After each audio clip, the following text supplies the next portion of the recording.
Are you ready for this one? I'm already getting chills just thinking about it.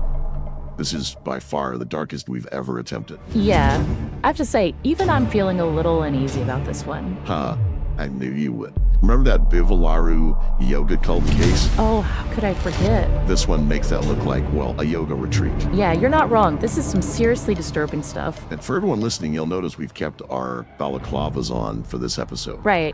Given what we're about to get into. Safety first, as always. Exactly. But before we go any further, I want you to think for a second. Do you know anyone who's been involved in a cult or an extremist group? What is it that draws people into these organizations? Hit us up in the comments and let us know your thoughts. Yeah. And don't forget to subscribe to support the show. Plus, we've got a free report packed with extra info. Grab that from the link in the description. Awesome. Okay, so back to the O9A. Today, we're exploring the Order of Nine Angles. O9A for sure. O9A, right. A secretive occult group, blending Satanism, neo-Nazism, and paganism. It's a truly disturbing mix. And a mysterious one. They originated in Britain sometime in the 1970s. Their founder is known as Anton Long, but it's suspected to be a pseudonym for David Myatt. No comment to make about responsibility and anything to do with that. Okay, so we're dealing with a potentially dangerous and very secretive organization right from the start. Absolutely. What makes the O9A so dangerous, though? What sets them apart? One thing that really stands out is their concept of insight roles. Inside roles, what's that? Well, members are encouraged to infiltrate various groups like law enforcement, military, even religious organizations, and essentially live a double life for, say, 6 to 18 months. Wow. So what's the purpose of these insight roles? Are they trying to gather intel, sabotage these groups, or is there something else going on? It's a bit of everything, actually. The idea is to gain experience outside of their norm, potentially destabilize the groups they infiltrate, and even to advance within the O9A's own hierarchy. Hold on, they have a hierarchy, like the levels to climb. Yeah, they call it the Sevenfold Way. And actually, the case of Jarrett William Smith, a former soldier at Fort Riley, illustrates this insight role concept perfectly. He was sentenced to 30 months in prison for, get this, distributing bomb-making instructions. No way. And this was connected to the O9A. According to the prosecution, yes. They claimed he did it for the glory of his Satanist religion. There were also suspicions he was plotting to assassinate federal agents with 3 other individuals. That's terrifying. To think that there might be others out there embedded in positions of authority, carrying out these insight roles, it's a chilling thought. Definitely. It makes you wonder just how deep their influence goes. And we're not just talking about infiltration and potential acts of terrorism here. The O9A has also been linked to some disturbing cases of sexual offenses and exploitation. The case of Ryan Fleming comes to mind, a 26-year-old O9A member from England. He was jailed for 3 years for having sex with a 14-year-old girl he met on Facebook. That's awful. It shows a clear connection between the O9A and the exploitation of minors. Makes you wonder if they target vulnerable individuals using this ideology as a way to give them some twisted sense of belonging and purpose. That's a key part of their appeal, especially to young men who might be struggling to find their place in the world. It's a dark and twisted path they offer, but it's disturbing how seductive it can be for some people. And then there's this whole culling thing the O9A talks about. It's essentially human sacrifice, right? Yeah, essentially. But it's important to understand how they frame it within their belief system. They see culling as both a symbolic magical act and, in some cases, a direct act of murder, although they often categorize those instances as historical interest. We've got all sorts of stuff here. Actual writings, tons of articles analyzing them. Scholarly takes. Even scholarly takes, yeah. All trying to figure out just what this organization is all about. And what makes the O9A so fascinating, really, is that they've very deliberately kept themselves veiled in secrecy. Oh, yeah? So it makes it hard to separate the truth from myth. Exactly. Like trying to solve one of those puzzle boxes. You're constantly trying to fit the pieces together. You know, where do they even come from? What do they believe? Yeah. What's their purpose?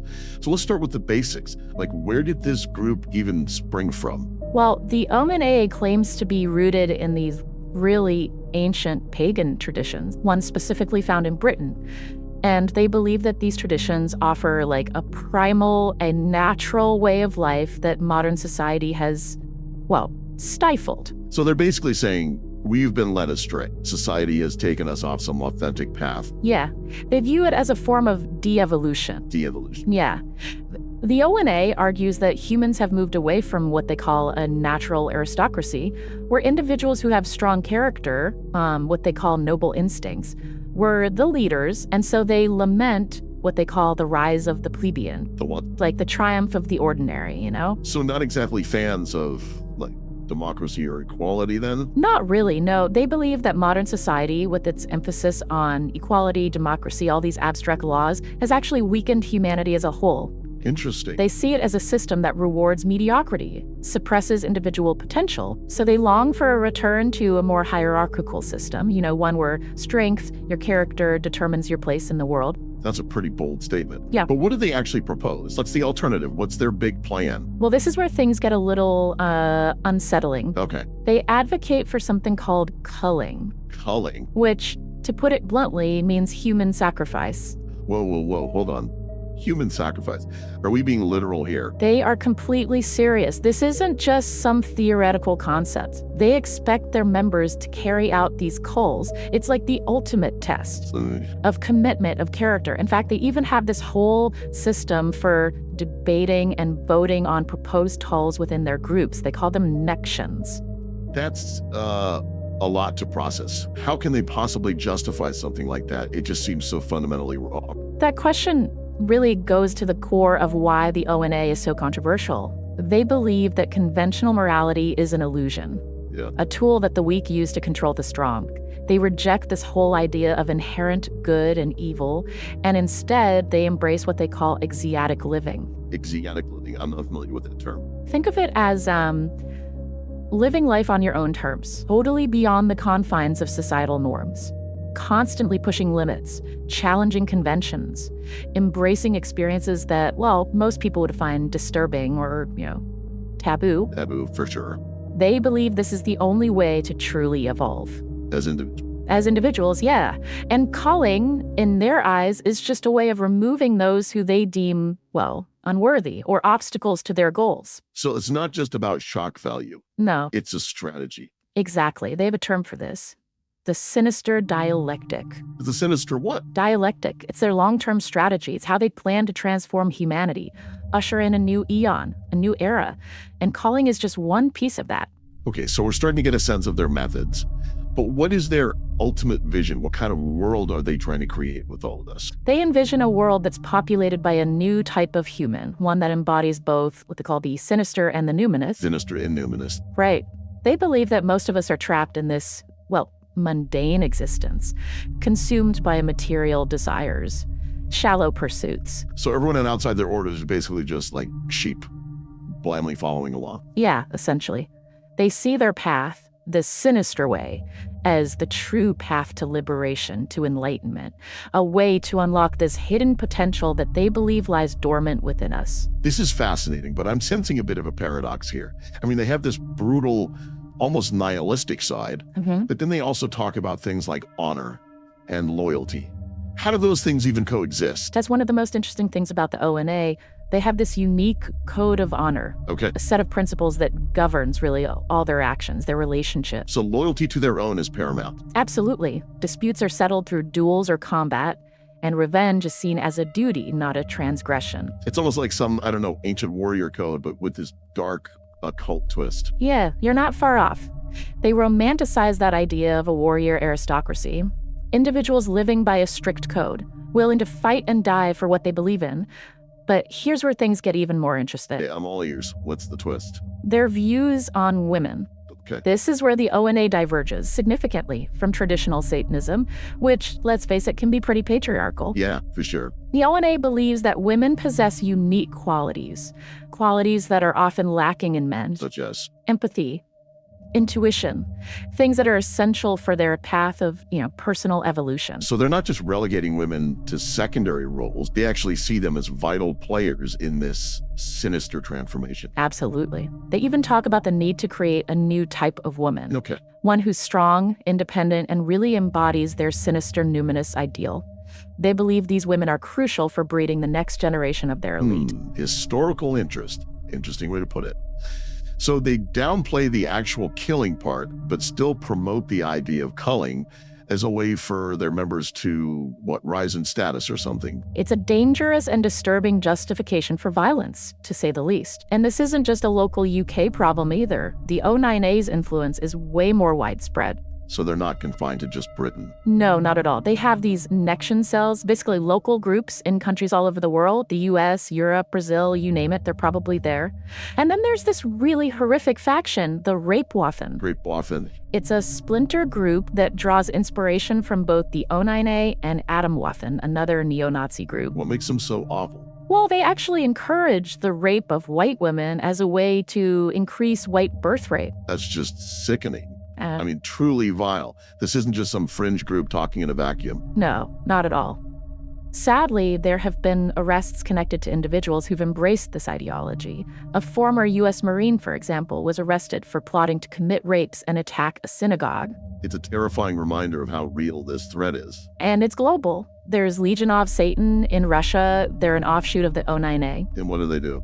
They were promoting extremist activities and inciting murder based on religion and race. Oh, and they were also engaging in criminal acts against women. The Russian authorities actually raided them. It seems like their reach is truly global.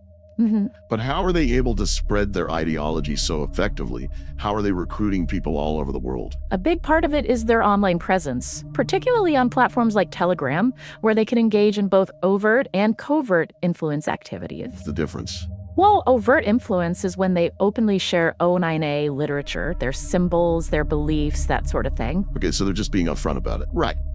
But covert activities are more about manipulating people who aren't even members, getting them to unknowingly serve the group's goals. So, like tricking people into spreading their message or doing their dirty work. Exactly. And they're really strategic about it. For instance, they might research the worldviews of communities that are already susceptible to radicalization, and then use that knowledge to subtly push them towards violence or actions that align with their agenda. It's so manipulative and calculated. They're exploiting people's vulnerabilities. Are there any online indicators we can look for, like red flags that might suggest the presence of the O9A? Definitely. Keep an eye out for specific imagery and terms. They often post images of occult rituals with things like crystal tetrahedrons, animal skulls, weapons, often with specific books like Libra 333. What's the Libra 333? It's one of their main texts.